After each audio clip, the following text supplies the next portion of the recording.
C'est mieux d'être athée qu'être une personne religieuse, trompée. Une personne qui dit croire, mais sa croyance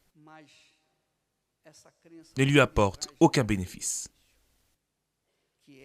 La foi, amen, la foi que nous voulons vous transmettre, c'est celle-là. Si Dieu existe, si le Dieu que nous écoutons parler, en qui nous croyons, existe vraiment, s'il est grand, alors il n'y a pas d'impossible pour lui. Alors il doit subvenir à nos nécessités, à la condition que nous aussi, nous venions à subvenir à ses nécessités. Ce n'est pas vrai. Vous devez faire votre part pour qu'il puisse faire la sienne. Si vous ne faites pas votre part, n'espérez rien en retour de Dieu. Abraham faisait sa part pour les idoles, mais les idoles étaient des idoles. Alors, il n'y avait pas de réponse. Jamais il y aurait une réponse. Mais le Dieu vivant, le Dieu d'Abraham, celui-ci est différent. Regardez, quand il est devenu, à cause du problème, il est devenu un homme incrédule, complètement athée. Il a écouté un jour la voix du vrai Dieu. Amen. Alors quand Dieu s'est révélé à Abraham, Abraham était athée. Un athée complètement athée. Il ne voulait plus croire en rien, parce que les dieux auxquels il croyait ne fonctionnaient pas. Et Dieu, alors, s'est révélé à lui.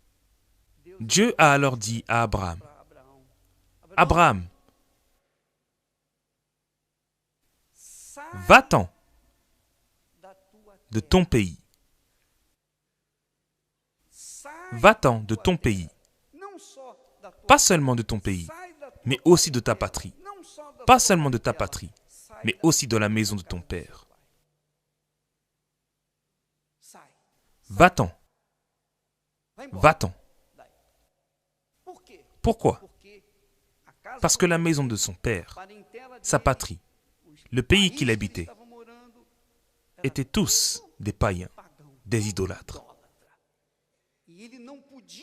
Il ne pouvait pas, Dieu ne pouvait pas travailler avec Abraham, faire un partenariat avec Abraham, tant qu'il serait partagé entre sa famille, ses traditions, ses religions, son idolâtrie. Dieu ne peut pas partager. Si vous voulez avoir un partenariat avec Dieu, vous devez être prêt à tout abandonner et vivre sous sa dépendance. Vous devez immédiatement tout laisser derrière vous. Vous devez laisser vos traditions. Vous devez abandonner si vous voulez avoir un partenariat avec Dieu. C'est comme dans un mariage. Quand nous nous marions, nous laissons la vie de célibataire en arrière. Oui ou non? Ou vous ramenez votre vie de célibataire dans votre mariage? Non, vous ne pouvez pas. Vous devez aller tout seul. C'est vous, tout seul, et personne d'autre. Votre mère, père, vos êtres chers doivent rester derrière vous. Tout doit rester en arrière. Et vous devez commencer une nouvelle vie avec la personne que vous aimez, avec qui vous vous êtes marié. Avec Dieu, c'est la même chose. Vous devez tout laisser. Le plus important, c'est que Dieu a appelé Abraham quand il était... Comment? Il était athée.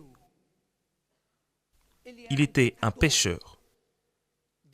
Dieu n'a pas appelé Abraham quand il était saint, un homme pur. Non, il était un pécheur. Abraham était un pécheur, comme nous tous.